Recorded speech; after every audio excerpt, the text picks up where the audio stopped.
Hello everyone. Today we are going to learn about glycolysis. So as said further, what is glycolysis? So here the term glycolysis is originated from Greek words glykos, that means sugar, and lysis, that means splitting. So the splitting of sugar molecule, or we can say splitting of glucose molecule, is glycolysis. So it is researched by the researchers. They are Amden, Meyerhof and Parnas. Further, the full name of Amden is Gustav Amden, then after Otto Meyerhof and the J. Parnas. The scheme of glycolysis was given by these three scientists, and they are often referred as EMP pathway as the later of their names. So, in anaerobic organisms, so first the difference between the aerobic and anaerobic organism is that in case of aerobic organisms they require oxygen, while the anaerobic organisms they do not require oxygen.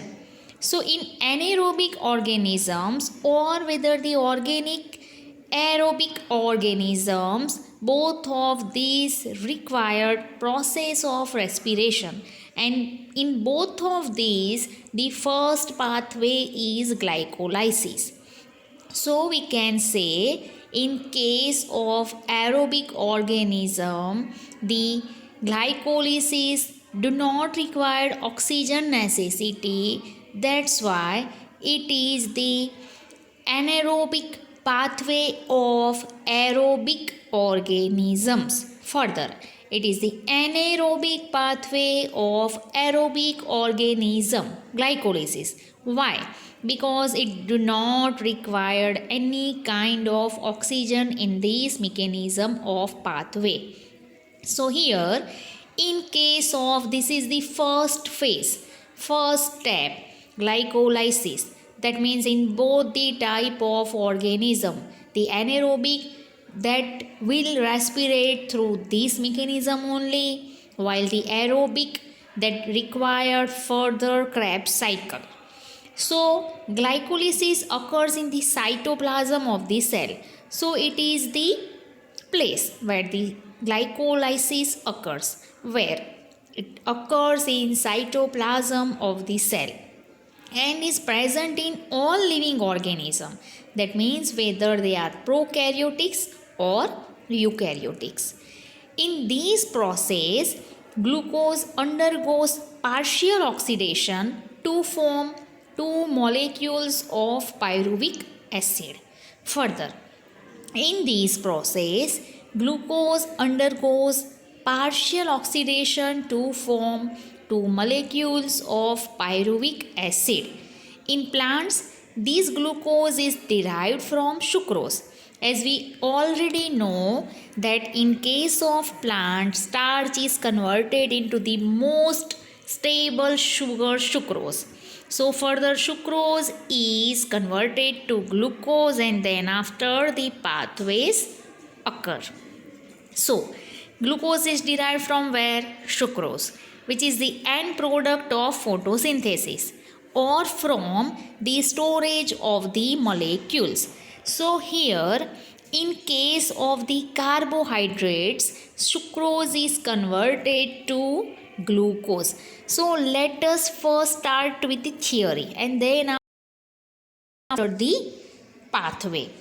Further, the molecules sucrose is converted to glucose or another carbohydrate products. Sucrose is converted to glucose and fructose by the enzyme invertase. So here we can say invertase is what?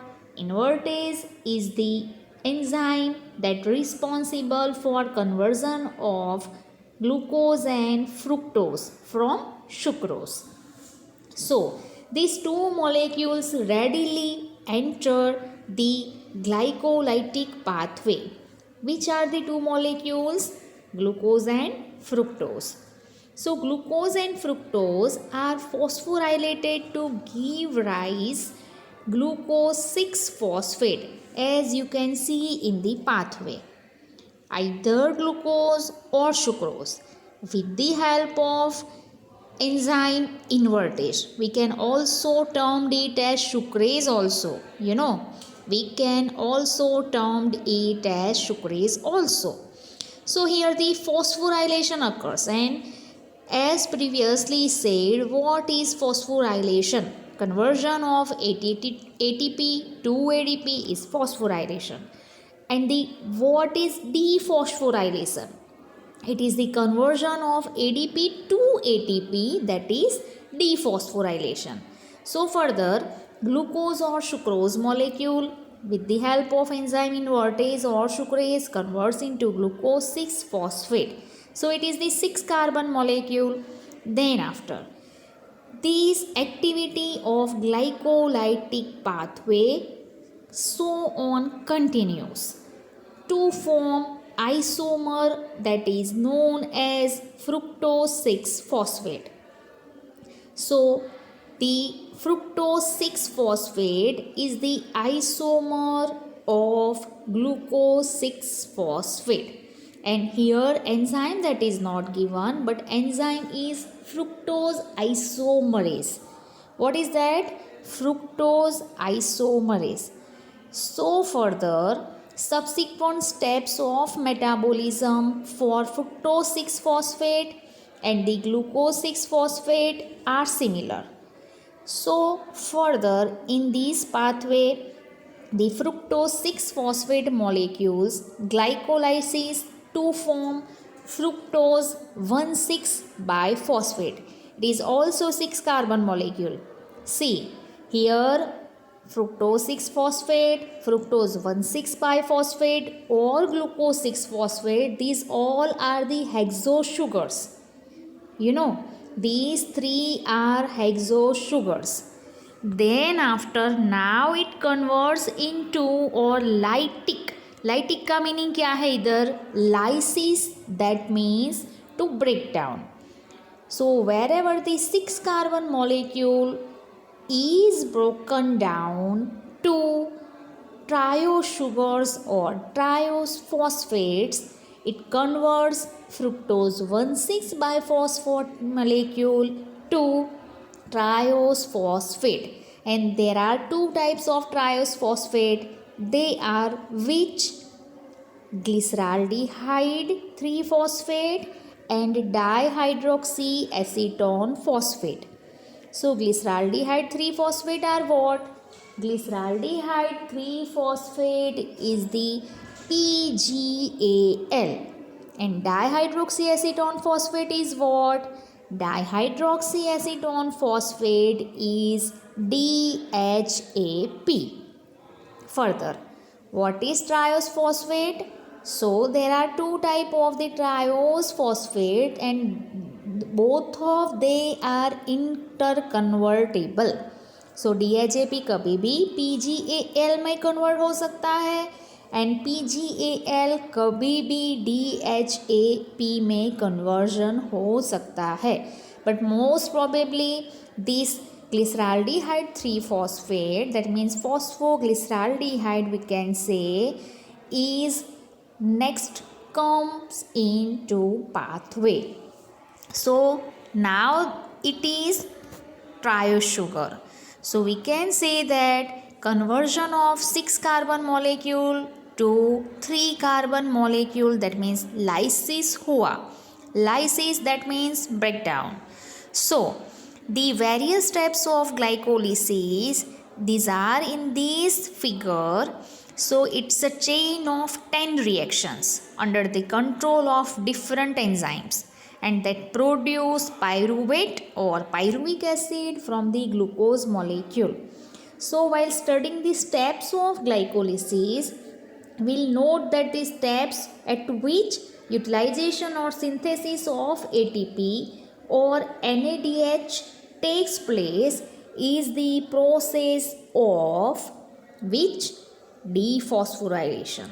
So at the conversion of triose phosphate PgAl into two molecules of 1,3-PGA, that means 1,3-biphosphoglyceric acid, it gives NAD2NADH. That means here dephosphorylation took place and further the ATP that is converted. That means the ADP converts into ATP. So it is termed as dephosphorylation.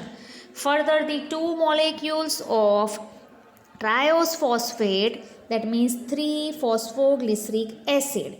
So 3-phosphoglyceric acid that is converts into the 2-phosphoglycerate. Further, the two molecules of 1,3-BPGA converts into the two molecules of 3-PGA, then after two molecules of 2-PGA, and after that water molecule is removed, and then after further ADP gives rise to ATP.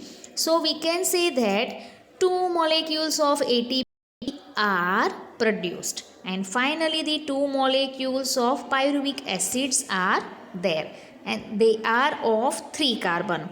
So here the pyruvic acids chemical formula is CH3COCOOH, that is the pyruvic acid.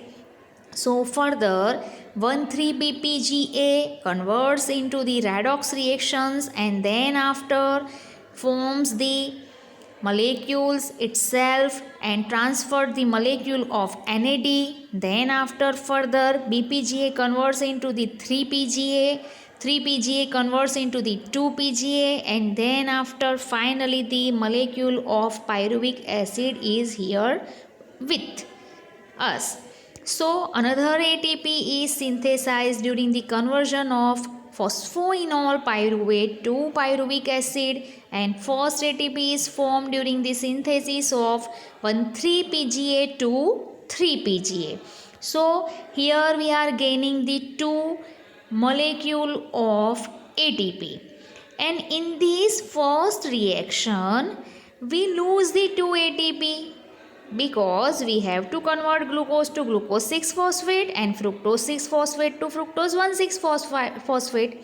So we lose 2 ATP and here further we gain 2 ATP, and we also gain here the nicotinamide adenine dinucleotide reduced form.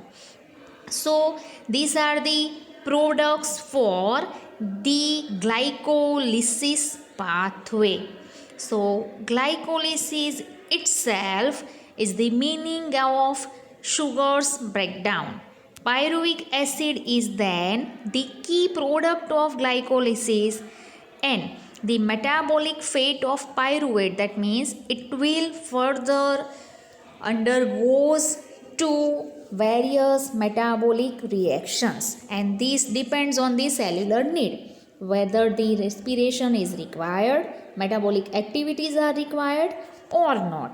So here we can say that there are 3 major ways in which the different cells handle pyruvic acid produced by glycolysis. That means कि ये जो pyruvic acid form हुआ है वो आगे जाके कहाँ पे यूज़ होना है. First is lactic acid fermentation, second is alcoholic fermentation and third is aerobic respiration. First is lactic acid fermentation, second is alcoholic fermentation and third is aerobic respiration. So fermentation takes place under anaerobic condition, that means it does not require any kind of oxygen in many prokaryotes and unicellular eukaryotes. And for the complete oxidation of glucose to CO2 and H2O. So however organisms adopt Krebs cycle, which is also called as aerobic respiration, and this requires O2 supply. So in case of aerobic organisms which requires what? Which requires oxygen, that undergoes now Krebs cycle. So here we first will see how the anaerobic organisms that further utilize these glycolytic product, and how the aerobic organism which will use the product that is formed from glycolytic pathway. Thank you.